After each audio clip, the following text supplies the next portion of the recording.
किसी ने हमें व्हाट्सएप पर एक बहुत अच्छा शरीर छोड़ने के बाद का एक भाई का अनुभव भेजा है। हमें इतना अच्छा लगा। एक बार जरूर सुनिए, वो भी अंत तक जरूर सुनिए।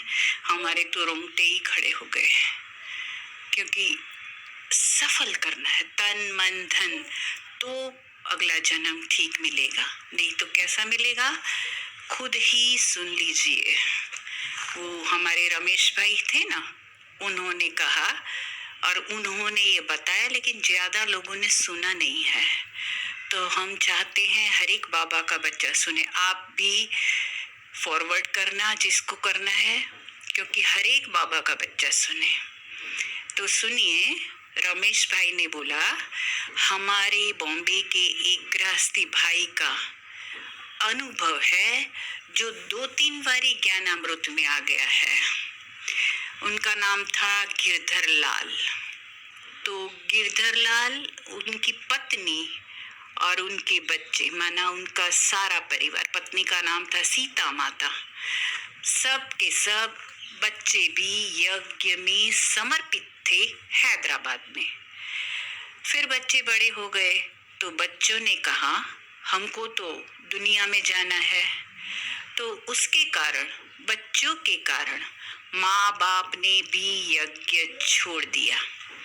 गिरधारी लाल, सीता माता, उनके बच्चे, सब ने यज्ञ छोड़ दिया और बॉम्बे में आ गए और मुंबई में एक धंधा शुरू किया।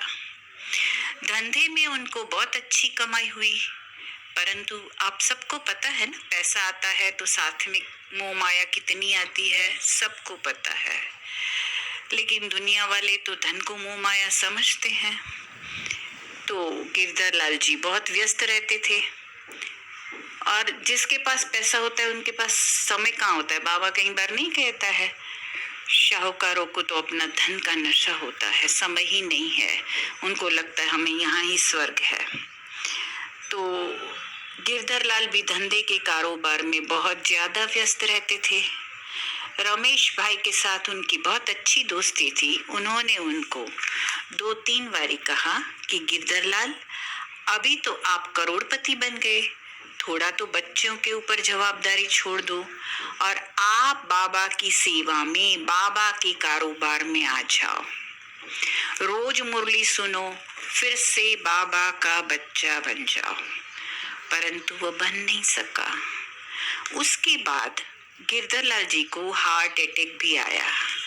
पहली बार हार्ट अटैक आया, उसने केयर नहीं किया। फिर से रमेश भाई ने उनको कहा 2 बार, उनके घर पर भी गए कि गिरधर लाल, आप अपने कारोबार से न्यारा बन जाओ, बच्चों को दे दो और अपने भविष्य की कमाई के लिए कुछ पुरुषार्थ करो, मेहनत करो। लेकिन उन्होंने माना नहीं। फिर उसका शरीर छूट गया। क्या होता था उस जमाने में, संदेशियों के तन में ऐसी आत्माओं को बाबा भेजते थे, भोग लगाते थे ना, तभी तो गिरधर लाल के लिए उनके बच्चे और उनकी पत्नी ने भोग लगाया और संदेशी के तन में गिरधर लाल जी की आत्मा आई। तब उनके सामने उनके रिश्तेदार बैठे थे, उनके बच्चे, उनकी युगल बहू सब बैठे थे और रमेश भाई जी एक कोने में बैठे थे। तो गिरधर लाल जी ने उन्हें वहां से उठाया और कहा कि मेरे सामने बैठो, और हाथ जोड़े और गीत बजवाया। कौन सा? 2 बार गीत बजवाया। पहले ये गीत बहुत चलता था, क्षमा करो नाथ मैं चरणों की दासी, और ओम नमः शिवाय गीत 2 बार बजाया और रोता रहा, रोता रहा, रोता रहा। रमेश भाई ने उनके आंसू पोंछे और कहा, गिरधर लाल आप क्यों रो रहे हो? उन्होंने कहा, रो नहीं तो क्या करूं? तो रमेश भाई ने पूछा, क्या हो गया? तो गिरधर लाल जी ने कहा, जब मेरा शरीर छूट गया, मैं बाबा के पास गया कि बाबा मैं तो करोड़पति हूँ, तो मेरा अगला जन्म भी बहुत अच्छा होगा ना? बाबा ने कहा, नहीं बच्चे, तुम करोड़पति है नहीं, तुम करोड़पति थे। अभी तुम्हारी जो करोड़ों की मिल्कियत है उनके मालिक अब तुम्हारे बच्चे बन गए हैं, और तुम्हारा भविष्य तो तुमने जीते जी अपना प्रारब्ध बनाया होगा। जितना तन मन धन से सफल किया होगा उसके आधार पर ही होगा ना। माना जब गिरधरलाल जी जिंदा थे तो तन मन धन जितना उसने यज्ञ में सफल किया होगा, बाबा के पीछे लगाया होगा, उसके आधार पर उसको जन्म मिलेगा ना। बाबा ने कहा तूने तो बिल्कुल सफल नहीं किया, तेरी युगल सीता ने छिप छिप कर यज्ञ के अंदर थोड़ा थोड़ा सफल किया, इतना ही तेरा भाग्य बना हुआ है, इससे ज्यादा भाग्य नहीं बन पाया है।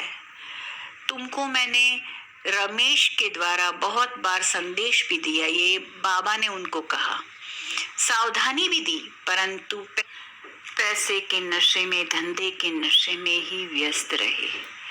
एक बार हार्ट अटैक का द्वारा भी अलर्ट किया, सावधानी भेजी, फिर भी तूने नहीं माना।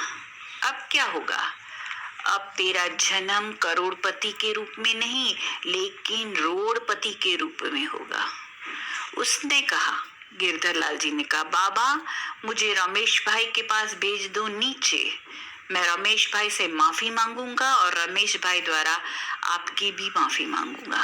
वो नीचे आया ना संदेश के तन में और कहा, रमेश भाई क्या करूं मैं, आपकी बात तो मैंने मानी नहीं, मैं करोड़पति होते हुए भी आज मेरा जन्म रोड़पति के रूप में होगा, रोड़पति के रूप में लेता हूँ।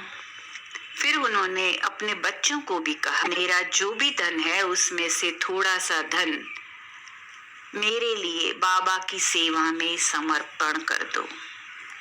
रमेश भाई ने कहा, आपका जन्म तो नक्की हो गया है, लेकिन अभी का धन आपके बच्चे आपके लिए करेंगे, वो आपको कब मिलेगा? तो कहा, किसने? गिरधरलाल जी ने। मैंने बाबा से वही पूछा कि अभी मुझे कहाँ जन्म लेना है, रोड़पति के रूप में, जब मैं बड़ा होगा तब लॉटरी के रूप में वो धन मुझे मिलेगा, जन्म से नहीं मिलेगा। जन्म से तो वही धन मिलेगा जो हमने जीते जी सफल किया, और जितना सफल किया और समर्पित किया। माना उनके बच्चों ने उनके लिए जो भी बाबा की सेवा में डाला, उनका रिटर्न बड़े होके उनको लॉटरी के रूप में मिलेगा, बचपन से नहीं मिलेगा। हालांकि वो करोड़पति थे, बहुत अच्छे थे, माना बहुत अच्छा पैसा बनाया था। तो हमें भी ये सोच आया कि हम सबको तन मन धन सफल करना है। सिर्फ धन सफल की बात नहीं, तन मन धन, अभी समय है। फिर बाबा ने कहा ना, टू लेट का बोर्ड लग जाएगा तो बाबा किसी का नहीं लेगा, क्योंकि बाबा पक्का व्यापारी है, लेगा तो 100 गुना देना पड़ेगा, और अभी आप दोगे तो 100 गुना रिटर्न में मिलेगा ना। भले बाबा कहते हैं अंतिम जन्म है, लेकिन हिसाब किताब पूरे नहीं हुए तो जन्म तो लेना पड़ेगा ना। तो जन्म लेंगे तो कहाँ लेंगे, अच्छे घर में तो नहीं लेंगे, दान पुण्य नहीं किया तो रोड़पति बन जाएंगे। और समझो ये हमारा अंतिम जन्म है, तो सतयुग में हम बहुत राजा के घर में जन्म लेंगे, नहीं तो दास दासी के घर में जन्म लेंगे। तो हर एक बाबा का बच्चा सुने, अपना तन मन धन सफल जरूर करे। ऐसे नहीं पर करोड़पति ही कर सकते हैं, करोड़पति का 1000 रुपया, गरीब का 1 रुपया बरोबर है। तो आपके पास जितना है, 8 आना 4 आना, कुछ भी समर्पित जरूर करिए।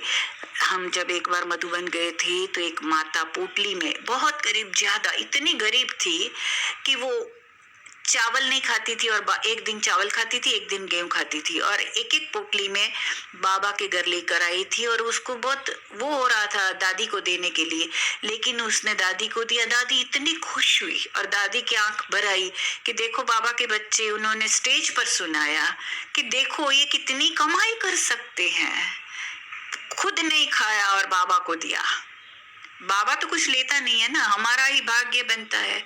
तो प्लीज अपना भाग्य हरेक बनाइए, कोई भी बाबा का बच्चा को फिर पछताना ना पड़े कि मैंने किया होता तो।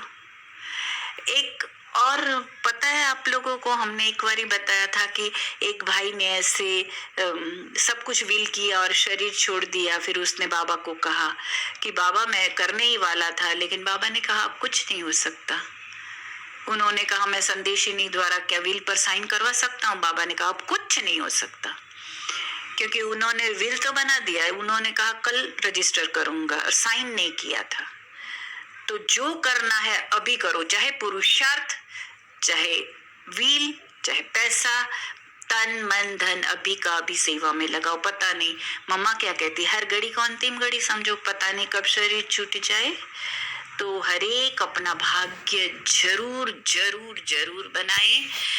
गरीब या शाहूकार, यहाँ ऐसे पैसे वाले की बात नहीं, गरीब पर भी बाबा इतना ही सब कुछ न्योछावर करता है। कहा ना, गरीब का इतना, शाहूकार का इतना, जितना है उसमें से दो, परसेंटेज वाइज नहीं करता है। अगर शाहूकार के पास 1 लाख है और वो 1,000 देता है, और आपके पास 10 रुपया है और आप 4 आना देते हो, इक्वल होता है।